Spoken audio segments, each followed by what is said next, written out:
కపుల్స్ని మనం ఇవాల్యుయేట్ చేసినప్పుడు wife and హస్బెండ్ని మనము పరీక్ష చేసినప్పుడు ఎప్పుడైతే ప్రెగ్నెన్సీ గురించి ప్లాన్ చేసుకునే కపుల్స్కి సో వైఫ్కి వచ్చేసరికి ఫిమేల్ పార్ట్నర్కి మనం చేసే బేసిక్ టెస్ట్లో ఒకటి ఏంటంటే వారి యొక్క బ్లడ్ టెస్ట్, అదే ఏఎంహెచ్ లెవెల్స్ అనమాట.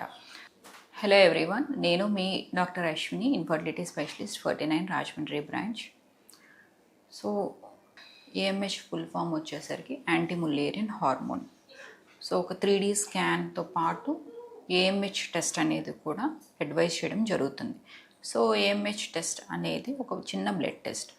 సో అది ఏ రోజైనా ఎప్పుడైనా ఇవ్వచ్చు, వాళ్ళ యొక్క సైకిల్తో సంబంధం లేదనమాట. So any of the time, ఇది మార్నింగ్, ఆఫ్టర్నూన్, ఫాస్టింగ్ అలా ఏం అవసరం లేదు. జస్ట్ మీరు కన్సల్టేషన్కి వచ్చినప్పుడు ఆ టెస్ట్ చేయించుకోవడం వల్ల ఏంటంటే మీ యొక్క ఎగ్ రిజర్వ్ ఎలా ఉంది, అలాగే మీ ఫర్టిలిటీ స్కోర్ ఎంత అనేది మీకు తెలుసుకునే అవకాశం ఉంటుందన్నమాట.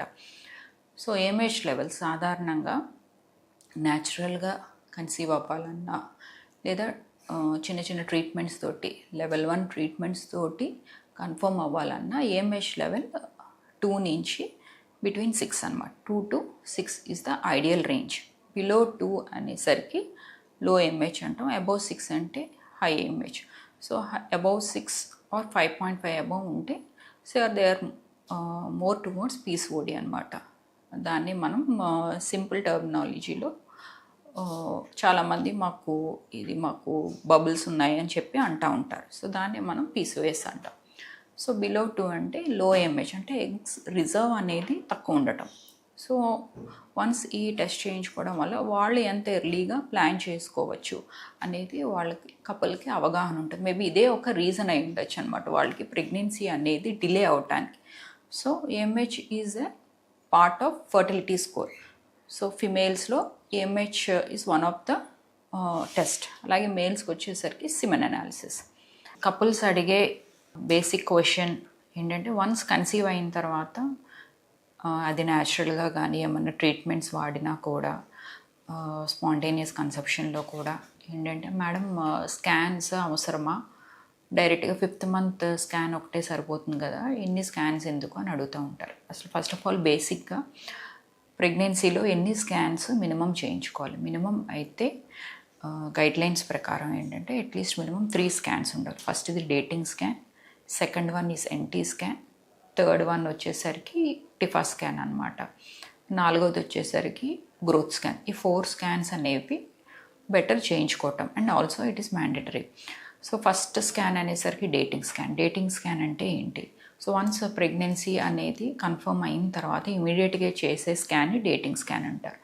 సో డేటింగ్ స్కాన్లో ఏంటంటే మీకు ఎక్స్పెక్టెడ్ డేట్ ఆఫ్ డెలివరీ, అంటే మీకు డెలివరీ అయ్యే టైం, ఏ టైంలో అయితే డెలివరీ ప్లాన్ చేసుకుంటే బేబీ హెల్తీగా ఉంటుంది అనే డేట్ మనకి ఎక్స్పెక్టెడ్ డేట్ ఆఫ్ డెలివరీ అనేది డేటింగ్ స్కాన్లో తెలుస్తుంది.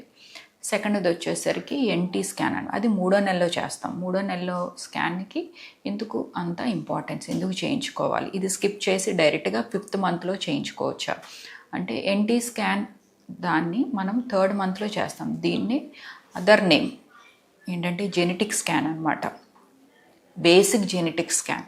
సో ఇది 3rd month between 11 to 13 weeks, అంటే 11 వారాల నుంచి 13 వారాల మధ్యలో చేసే స్కాన్ ఈజ్ ఎన్టీ స్కాన్. దీన్ని మనం జెనెటిక్ స్కాన్ కూడా అంటాం.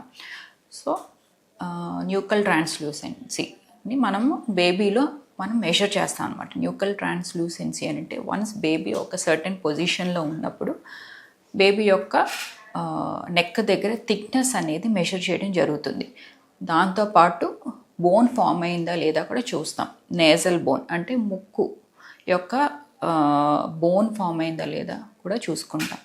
సో దీంతో పాటు ఏంటంటే ఆల్రెడీ కొంచెం లోపల బేబీ డెవలప్మెంట్ అనేవి, ఆర్గాన్స్ అనేవి స్టార్ట్ అవుతాయి. సో ఇందులో కూడా కొన్ని మనము మేజర్ అనామలీస్ ఏమైనా ఉన్నా కొన్ని మనకి తెలుస్తాయి, అంఫలోసీల్ లాంటివి అనమాట. సో దీంతో పాటు ఇదే స్కాన్ చేసినప్పుడు ఇమీడియట్గా ఆ టైంలోనే మనం బ్లడ్కి కూడా ఇమ్మంటాం, మదర్ యొక్క బ్లడ్ టెస్ట్ కూడా చేయించుకోమంటాం. సో దీన్నే మనం డబుల్ మార్కర్ టెస్ట్ అంటాం. So double marker test with NT scan, ఈ రెండు కంబైన్ చేసిన రిపోర్ట్లో మనకి ఎలా ఉంది అనేది ఒక రిపోర్టింగ్ అనేది ఇవ్వటం జరుగుతుంది. సో ఈ రిపోర్టింగ్ బట్టి ఏంటంటే ఇటు మదర్ యొక్క బ్లడ్ టెస్ట్, తర్వాత బేబీ యొక్క 3rd మంత్ స్కాన్, ఇవి రెండు కలిపి మనకి జెనెటిక్ రిపోర్ట్ అనేది, బేసిక్ జెనెటిక్ రిపోర్ట్ అనేది తెలుస్తుంది. బేసిక్ జెనెటిక్ రిపోర్ట్లో ఏం రూల్ అవుట్ చేసుకుంటాము, మేజర్ 3 అనామలీస్ అనేవి రూల్ అవుట్ చేసుకోవచ్చు. 3 జన్యుపరమైన ప్రాబ్లమ్స్ని మనం ముందే తెలుసుకోవచ్చు అనమాట. ఈ 3 ప్రాబ్లమ్స్ మేజర్గా తెలుస్తాయి. So Edwards, Patau's and Down syndrome అనమాట. ఈ 3 మనకి ఎర్లీగానే తెలిసిపోతాయి ఈ స్కాన్ బట్టి, బ్లడ్ టెస్ట్ బట్టి. సో స్కాన్ బ్లడ్ టెస్ట్ బట్టి మనకి రిస్క్ ఎలా ఉంది అనేది తెలుస్తుంది. రిస్క్ మోర్ దాన్ 1:100 కంటే ఆర్ 1:500 కంటే తక్కువ ఉంది, 1:500 బిలో ఉంది అని అంటే వీళ్ళకి రిస్క్ ఫ్యాక్టర్ ఎక్కువ ఉన్నట్టు. సో రిస్క్ ఫ్యాక్టర్ ఎక్కువ ఉన్నప్పుడు ఏంటంటే కంపల్సరీగా ఇది మనం కన్ఫర్మేటరీగా NIPT టెస్ట్ కూడా చేయించుకోవచ్చు. ఇంకా ఫర్దర్ అడ్వాన్స్డ్ అంటే ఇందులో 99% డిటెక్ట్ అవుతుంది అనమాట. వన్స్ ఈ టెస్ట్లో కన్ఫర్మ్ అయినా ఏం చేయాలి అని అంటే యూజువల్గా అది కన్ఫర్మేటరీ టెస్ట్లోని ఈ 3 ఏదో ఒకటి కన్ఫర్మ్ అయితే డెఫినెట్గా మేము ఆ ప్రెగ్నెన్సీ అనేది అంత హెల్దీ ప్రెగ్నెన్సీ కాదు అని ఆ యొక్క కపుల్కి చెప్పడం జరుగుతుంది అనమాట. సో వాళ్ళకి ఇలాంటి ప్రాబ్లం ఎడ్వర్డ్స్ కానీ, పటయూస్ కానీ, డౌన్ సిండ్రోమ్ ఏమన్నా ఉన్న కండిషన్తో ఉన్న దాని గురించి వాళ్ళకి ఎక్స్ప్లెయిన్ చేస్తే they will have a discussion in between dum. మాతో కూడా డిస్కస్ చేయడం వల్ల ఫర్దర్గా ఎలా వెళ్ళాలనేది ప్లాన్ చేసుకోవచ్చు అనమాట. సో యూజువల్లీ ఇలా ఉన్నప్పుడు ఈ major 3 genetic problems, chromosomal problem ఉన్న బేబీస్ని మనము టెర్మినేషనే అడ్వైజ్ చేస్తాం. ఎందుకు అని అంటే ఈ 3 కండిషన్స్లోని బేబీకి అబ్నార్మాలిటీస్, హార్ట్ ప్రాబ్లమ్స్ ఉండే ఛాన్సెస్ ఉంటాయి, తర్వాత లో IQ ఉండే ఛాన్సెస్ ఉంటాయి, అలాగే స్పీచ్ కానీ డిసెబిలిటీస్ అనేది ఎక్కువ ఉంటాయి. సో వాళ్ళ యొక్క లైఫ్ స్పాన్ కూడా కొంచెం తక్కువ ఉంటుంది అండ్ వాళ్ళకి ఎప్పుడు సపోర్ట్ అనేది చాలా అవసరం అన్నమాట. సో దీన్ని మనం ముందే డిటెక్ట్ చేయడం వల్ల ఏంటంటే మనం ముందే దాని గురించి నిర్ణయం తీసుకుని టెర్మినేషన్కి వెళ్ళచ్చు.